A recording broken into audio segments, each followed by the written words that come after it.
Hello, it is my pleasure and my privilege to be with you again. As you know, the topic that we're going to cover is gerunds. What is a gerund? I want you to remember that the definition of gerund in English is different from that in Spanish. Let us see the definition that we have here. A gerund is a noun made from a verb. Okay? Some people say that half of the gerund is a noun and half is a verb. How do you transform a verb into a noun? Okay, look at what we have here. You add ing to the base form of a verb. You use it as a noun and then you have a gerund. Look at the following sentences. Soccer is my hobby. The noun, soccer. Function, subject. Okay, yoga is my hobby. Yoga is a noun and it is also the subject of the sentence. Look at the third one. Photography is my hobby. Photography is also a noun, okay, working as the subject. And the last one, cooking is my hobby. Cooking, but that looks like a verb. Yes, and it has ing. What is that? It is working as the subject of the sentence, okay?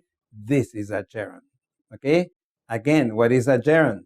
It is the base form of a verb plus ing and used as a noun. That is a gerund. Look at the other example. Sentence number 5. I like hamburgers. Hamburgers is a noun. It is the object of the verb. I like flowers. Flowers is a noun. That is the object of the verb like. I like eating. That looks strange. Eating is a verb, but it has ing, and it is after the transitive verb like, and it is the object of the verb. It is a verb working as a noun. What is it? It is a gerund. Okay? Gerund is a very important part of the English grammar, and we will continue right now studying this very important topic. Something important for you to remember is that a gerund or gerund phrase performs the same function as nouns. Remember that nouns can act as subjects, objects, or complements, okay? Those are functions of nouns. Now let us see the same functions with gerunds. Let us look at the first one, a subject. Talking with friends is enjoyable. Principal verb, is, okay? What do you have to the left? What you have the verb here. What do you have to the left? You have the subject. What do you have to the right? To the right of the verb, you have the complement. Okay, so this is the subject. What is the principal word of the subject? Talking. What is talking? A verb in the ing form, working as the subject, working as a noun. What is it? It is a gerund. Okay? As objects, I love getting together with friends. I love what? Getting together. What is this? Object. Object of the verb love. What do we have as object? The verb get in the ing form, performing the function of a noun. Therefore, it is a gerund. Okay? And letter C, when you have a complement. Remember that here you have the verb be, and then you have playing. You have this verb in the ing form. When you have a noun after the verb be, you call it subject complement. Okay? In the sentence, our favorite activity is playing cards. What is playing cards? That is the subject complement. When do you have a subject complement? When you have a linking verb in the middle. Okay? Besides that, you can have a object complement. Look at this sentence. She has what? Trouble. She has trouble making friends. This making friends is after the object of the sentence. She has what? Trouble. That is the direct object. After this direct object, you have making friends. A verb in the ing form, working as a noun, working as an object complement. Now, let us continue with the next piece of information. Making a gerund negative. What do you have to do? One thing, add not before a gerund. It is not after. And you don't use an auxiliary, do, did, that, will, or whatever. No, you only add not before a gerund to make a negative statement. For example, you have here, I'm going to cover this. Calling her. Negative, not calling her. Okay? Drinking. Negative, not drinking. You add not before the gerund. Look at the sentence, the full sentence. Not calling her was a big mistake. And the other example, not drinking enough water can damage your kidneys. If you are in doubt, ask her. You see, she's drinking water. Now, something else. Many verbs and verb phrases in English have gerunds as objects. Common examples are avoid, consider, enjoy, keep, mind. Okay? In other words, after avoid, if you're going to have another verb after avoid, it has to be in the ing form. It has to be a gerund. Okay? After enjoy, if you have another verb, it has to be in the ing form. You cannot have an infinitive. Okay? Always ing, always a gerund. Let us see some examples so you can understand better. I enjoy to meet new people. No, that is a mistake. I enjoy to meet. No. Okay, that is not good grammar. Good grammar is after enjoy, you have a gerund. I enjoy meeting new people. Okay? So to say I enjoy to meet new people is a grammar mistake. Let us look at the next sentence. You should avoid working late. Okay? This is good grammar. But if you say you should avoid to work, no, that is incorrect. Now, something else, another piece of information. It is possible to find gerunds acting as objects of prepositions. Why? Because nouns can be also objects of prepositions. Remember that a gerund can take the place of a noun. Okay? Many preposition combinations are followed by gerunds. Look at this. I made friends by joining a club. Look at this combination, verb plus preposition. They insisted on giving us a present. If you say they insisted on to give us a present, incorrect. They insisted on give us a present, incorrect. Okay? After the preposition, if you have a verb, it has to be in the ing form. Look at this preposition, at. She's good at math. That is okay. Math is a noun after at. But if you want to mention a verb after the preposition, it has to be in the ing form. Okay? She's good at making friends. She's good at drawing. She's good at swimming. She's good at eating. Okay, she's good at cooking. So whenever you have a verb after a preposition, it has to be in the ing form. It has to be a gerund. Now, something to be careful with. The word to can be a preposition or part of an infinitive. Okay? When it is a preposition, look at this. He will adjust to a new life. This is a prepositional phrase, to a new life. Life is the object of the preposition, okay? This is a preposition. If you want to mention a verb after the preposition, it has to be in the ing form. Remember that. So the sentence would be, he will adjust to working hard, okay? ing, verb in the ing form. Gerund, working as object of preposition.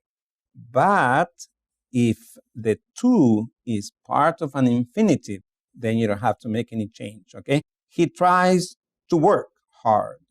He tries to behave. He tries to be on time, okay? In this case, to is the first part of the infinitive, so you don't make any change. You make the change when you're talking about prepositions. Now, let us study the charts that you have in your material. In this case, you have gerund as subject. It is a sort of review. You can have a gerund as a subject, and then you have the verb, the principal verb, and then you have the object of the sentence. Let us see the examples that we have here. Diving involves some risks. Remember, you have the verb. What do you have to the left? The subject. You have the verb. What do you have to the right? You have the object, or in general, the complement. Here, the subject of the sentence is a verb in the ing form. This verb is working as the subject. It is working as a noun. So what is it? It is a gerund. What is diving? Look at this. This is diving. Okay? Now, let us see the other example. Swimming builds endurance. Verb to the left, subject, verb to the right, in this case, object or complement in general, okay? The subject of the verb, the subject of the sentence is a verb in the ing form.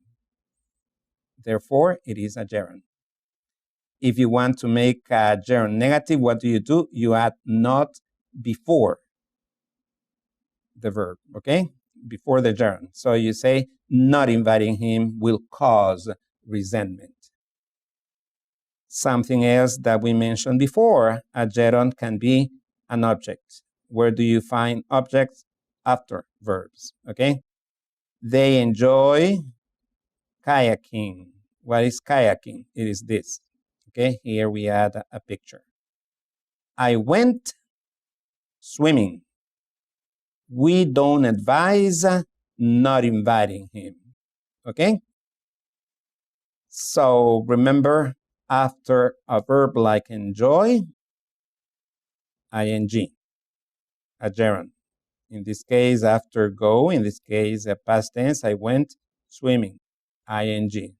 After advise, ing, okay, a gerund. Something else that you already know. It is possible to have a gerund as a subject complement. When do you have a subject complement? When you have this kind of verb. It is the verb be. What kind of verb is the verb be? It is a linking verb, okay? My sport is tennis. Tennis is a noun. My sport is soccer. Soccer is a noun. My sport is jogging. Here we have a verb in the ing form taking the place, working as a noun. It is a gerund. It is a subject complement. Why? Because it is after a linking verb. Okay? His problem is not exercising. Remember, if you want to make it negative, you add not before the gerund. Okay, his problem is not exercising. Reviewing again. Gerund as object complement. When do you have an object complement? We have the verb and then the direct object, and after the direct object, then you have a gerund. That is an object complement. Let us see the examples that we have here.